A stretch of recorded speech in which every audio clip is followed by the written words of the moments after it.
Welcome to Herman Hesse's Siddhartha and the Visions by the SCE method of reading. With this you read every word, but I ask you to commit 30 minutes at a stretch, which is half an episode, but preferably watch the whole 60 minutes the way you would an episode of your favorite Netflix show. Trust me, this is like magic. Herman Hesse's Siddhartha is a seminal work which communicated the first parts of Oriental mythology to the West in this incredibly insightful yet simple story. As someone who took many years to develop a reading and spiritual practice, this is something I'm doing to help others who also found it a challenge. I have a bit of a unique technique, and while there is a full speed reading version, this uses a scientific methodology from the Huberman Labs at Stanford, link in the description, that resets your brain every 20 minutes, allowing you to read much quicker and with much less fatigue. I have intentionally kept this slow, though it's still pretty quick.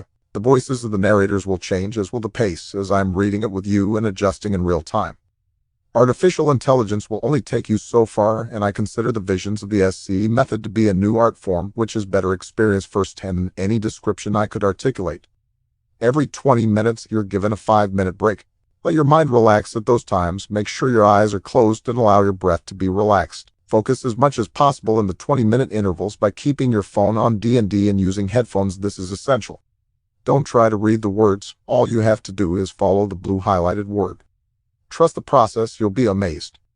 There is no commercial intent to this. As yet, these are practices that have helped me see the light, and I attribute my modicum of success to this, and I hope to help you see yours. My only ask is that you pass the knowledge on. If you feel there's a way to improve, or you have other ways to help humanity, and you need funding or support, you can email visions@c1 or WhatsApp me at +91 98,126 12,345. I'm also here for personal advice if you need me. Yes, I'm putting my real cell number there. The privacy boat sailed for me some time ago. This is dedicated to Bob Weir, founder of the Grateful Dead, who first saw a spiritual spark in me many years ago, much before me, and has encouraged and stood by me through thick and thin. My mentor, Admiral Owens, the former second highest ranking officer in the United States, who then retired to lead a leisurely life as CEO of Nortel and chairman of NYSE Asia. Bill has taught me always to look on the bright side, and to RSA, the ocean from which the SCE emanates. Warmly, SCE, visions from the SCE. An RSAC vision, sent from the future. WWWC1. We're going to start with a 2-minute primer. Get headphones, close your eyes, and just listen. You give a lot of yourself to the world, and the world deserves the best version of you. For the next 2 minutes, drop everything. The next half an hour will blow you away. I have finished full 500-page dense books in one sitting like this, some of which are on the Visions of the SCE YouTube channel. Don't skip this 2 minutes. It's the most important part of the process. Now, close your eyes. Take a deep breath for the count of 6 and hold it, and release the breath naturally. Do that twice, staying conscious of your breath. Now, close your eyes.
the son of the Brahmin.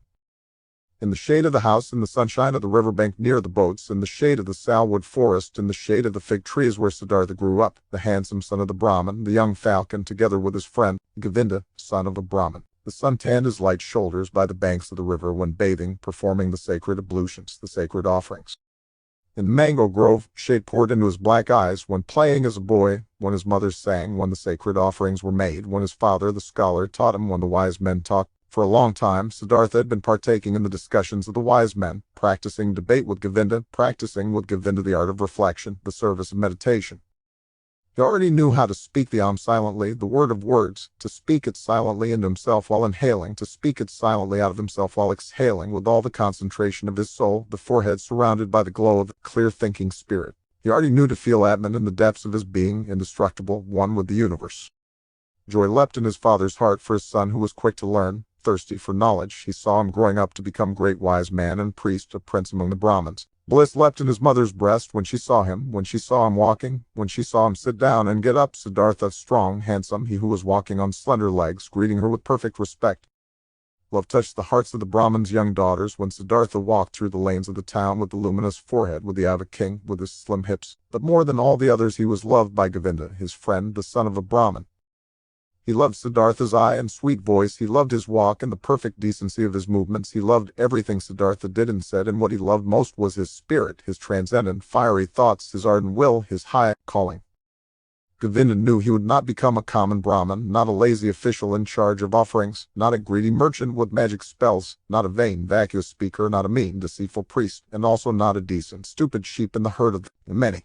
No, and he, Govinda, as well did not want to become one of those, not one of those tens of thousands of Brahmins. He wanted to follow Siddhartha the beloved, the splendid. And in days to come, when Siddhartha would become a god, when he would join the glorious, then Govinda wanted to follow him as his friend, his companion, his servant, his spear carrier, his shadow. Siddhartha was thus loved by everyone. He was a source of joy for everybody. He was a delight for them all. But he, Siddhartha, was not a source of joy for himself. He found no delight in himself. Walking the rosy paths of the fig tree garden, sitting in the bluish shade of the grove of contemplation, washing his limbs daily in the bath of repentance, sacrificing in the dim shade of the mango forest, his gestures of perfect decency, everyone's love and joy, he still lacked all joy in his heart. Dreams and restless thoughts came into his mind, flowing from the water of the river, sparkling from the stars of the night, melting from the beams of the sun. Dreams came to him in a restlessness of the soul, fuming from the sacrifices, breathing forth from the verses of the Rig Veda, being infused into him, drop by drop, from the teachings of the old Brahmins. Siddhartha had started to nurse discontent in himself. He had started to feel that the love of his father and the love of his mother and also the love of his friend Govinda would not bring him joy forever and ever, would not nurse him, feed him, satisfy him. He had started to suspect that his venerable father and his other teachers, that the wise Brahmins had already revealed to him the most and best of their wisdom, that they had already filled his expecting vessel with their richness, and the vessel was not full, the spirit was not content, the soul was not calm, the heart was not satisfied.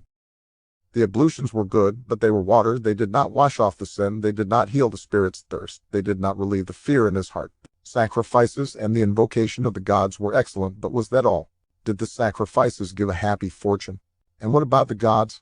Was it really Prajapati who had created the world? Was it not the Atman, he, the only one, the singular one? Were the gods not creations, created like me and you, subject to time, mortal? Was it therefore good? Was it right? Was it meaningful and the highest occupation to make offerings to the gods? For whom else were offerings to be made? Who else was to be worshipped but him, the only one, the Atman?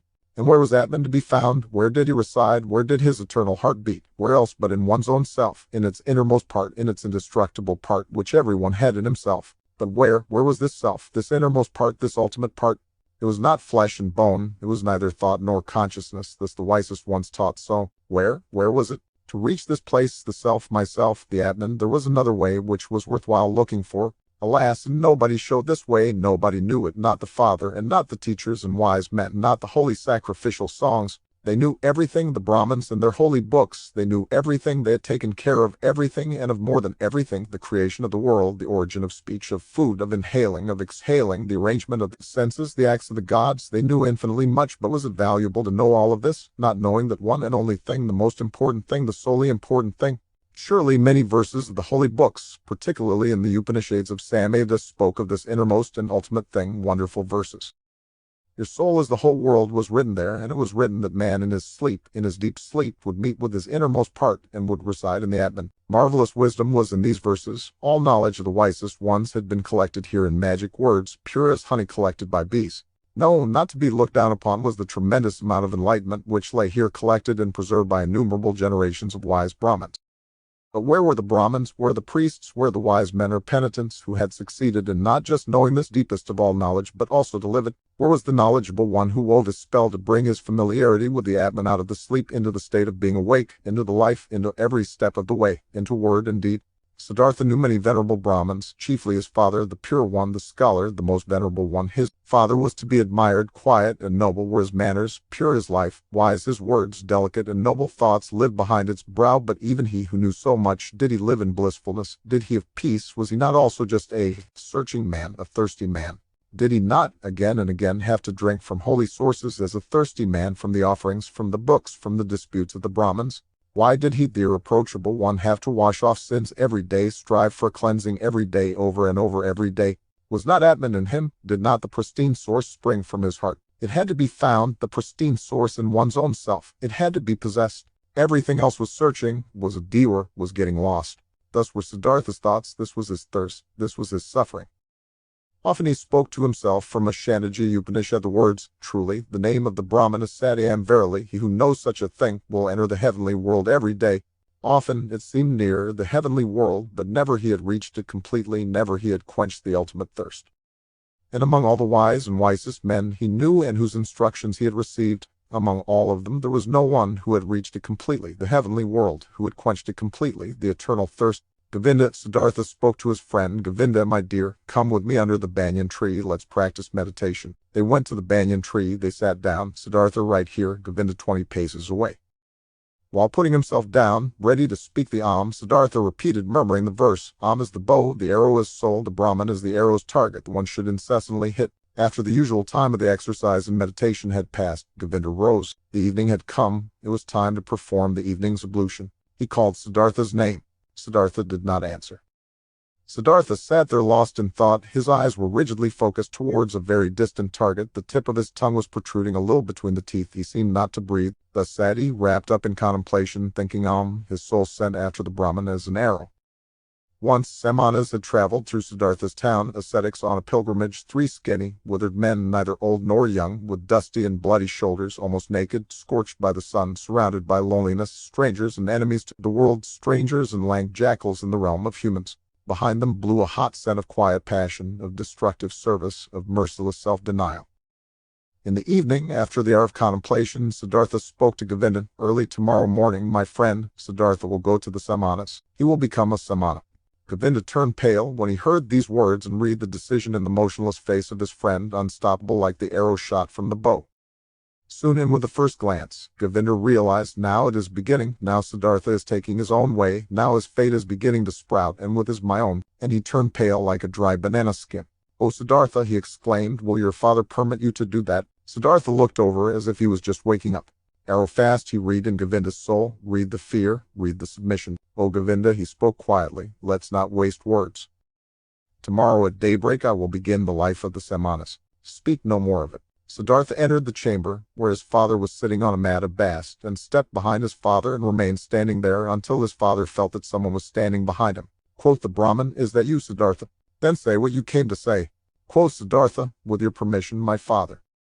I came to tell you that it is my longing to leave your house tomorrow and go to the ascetics. My desire is to become a Samana. May my father not oppose this." The Brahmin fell silent and remained silent for so long that the stars in the small window wondered and changed their relative positions ere the silence was broken. Silent and motionless stood the sun with his arms folded. Silent and motionless sat the father on the mat, and the stars traced their paths in the sky.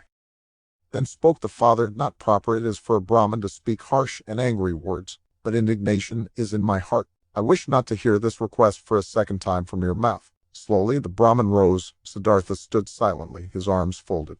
"What are you waiting for?" asked the father. Quoth Siddhartha, "You know what?"